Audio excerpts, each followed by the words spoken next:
And welcome back, everybody. This is Linda Bennett, your spiritual counselor and psychic host for Metaphysically Speaking. We are talking about, in case you're just tuning in, we are talking about what happens when you die and what happens when you lose a loved one. And I was talking about my friend Mary, who I've been friends with for the last, 6, 8, 10,000 years. And she died from cancer last November. And she had the genetic predisposition of BRCA2, which is normally found in the Jewish community, and it is the genetic predisposition for cancer of the breast and the colon. Her mom had died of colon cancer, and Mary had the breast cancer. And we have little Belle Sarna right here with us, and she is meowing to join the group here. And Mary and I have been friends for many years, and when she first was diagnosed, she said to me, "What would you do?" She says, "I think I already know, but I would like to know what you would." I said, "Mary, what I would do and what you would do are two different things. We have different lives, we have different philosophies." And I said, "You need to make this decision yourself. I will not make a life or death decision for you." So she decided to put herself in the hands of cancer specialists. And interestingly enough, she was right at the forefront of all of the different innovations in cancer treatments, including the cyber knife, with, by the way, is a fabulous tool.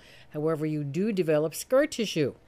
And the scar tissue was worse than the cyber knife surgery, which is really pretty painless. The after effects, though, are brutal, but it does the job.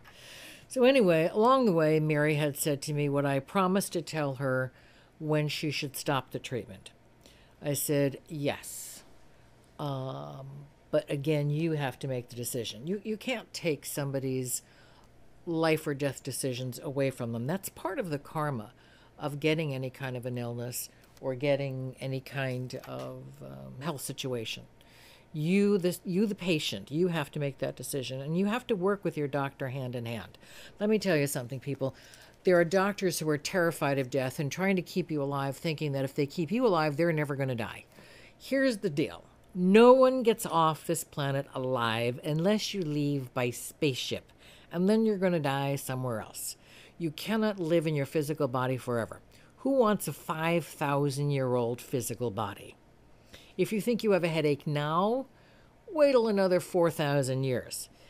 The body was not designed to last forever. No one really, once you understand the process of life, no one really wants to stay in the limitations of a physical body. Think of what happens when you sleep and you go traveling, you astral travel. Ever feel like you're falling or flying? That is your soul moving through the universe. So the physical body is important on a physical planet. That's all. People don't generally listen to voices moving through the supermarket. I'll take 2 loaves of bread and some marinated mushrooms. No, you need a physical body, but not forever. So you and your doctor have to have a clear understanding, and if you live in a state that requires documents, make sure you have a living will, make sure you have an advocate for you so that that person can take over in case you go into a coma, and they can make decisions for you, and you have a clear understanding with your doctor as to how long you want to stay in your physical body, what kind of treatment you will and you will not accept. Fortunately, I have a great doctor who agrees with me that you can't stay forever, and I don't want any unusual or life-saving treatments once there's a certain point that you pass. And you just pass peacefully and calmly, and you go on your way to your next set of explorations, wherever that may be. So Mary was right up there with all the different tests and the different procedures, and she was doing very well. And the liver, every time when you have BRCA or you have breast cancer, every time you come up with cancer somewhere else, it's a breast cancer cell, and hers went to her liver. So they were able to treat it because the liver is self-generating very quickly. You can actually survive with about 30% of your liver, and it will regenerate in a very short period of time. So that's what happened with her, and then it stopped regenerating. And I remember the night that I felt Mary was slipping, and she wasn't being completely honest with me, telling me how badly she was doing, but I just had a feeling. And so I went to bed and I said, well, I'll send her a note tomorrow.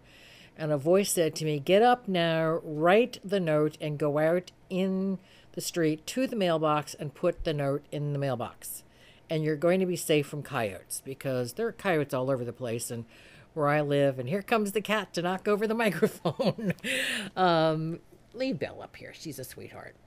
And so I got up out of the bed. I don't even remember what I wrote to Mary, but I did tell her that I felt the time to give up the treatments was now, and to live out the rest of her life in peace and harmony with how much time she had. And her husband told me that they both read it together after she had read it several times, and it meant an awful lot to her. So I said, Jeff, I couldn't make the call. I just had to send it. So I got up, made the envelope out, put it in the mailbox, and it was taken the next day, and she got it the next day after that. So that was me telling her, yes, it's time now. Stop the treatments, live your life, etc. And it was a couple of weeks later that she crossed over.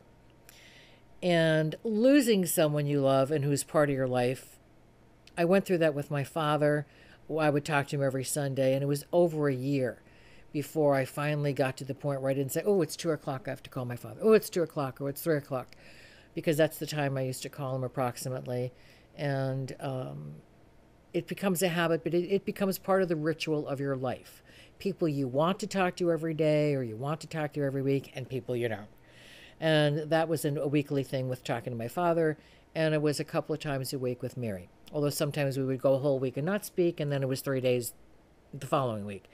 So the interesting thing is, shortly after she crossed over, I saw her and she looked horrid. Now, Mary was very pretty. I used to call her my sister. I used to tell her that she was always going to be older and prettier, but I was always going to be younger. So she used to get a kick out of that. And she used to get even with me by calling me Linda, which is how a lot of people from New York speak. They put an R at the end of an A. And that really annoyed me. But of course, she did it in good spirits. And then she would sign the card, Mary and the boys, which was her husband and her son. And she had great spirit, and she was beloved, and she was a fundraiser for New Milford Hospital, made arrangements for so many different activities and fundraising events to help raise money for the hospital to keep things going and to provide different treatments for people. And I thought, fabulous karma. She's there helping people, and now the hospital is going to help her, because, of course, all the doctors knew her and just loved her. She had a great sense of humor, great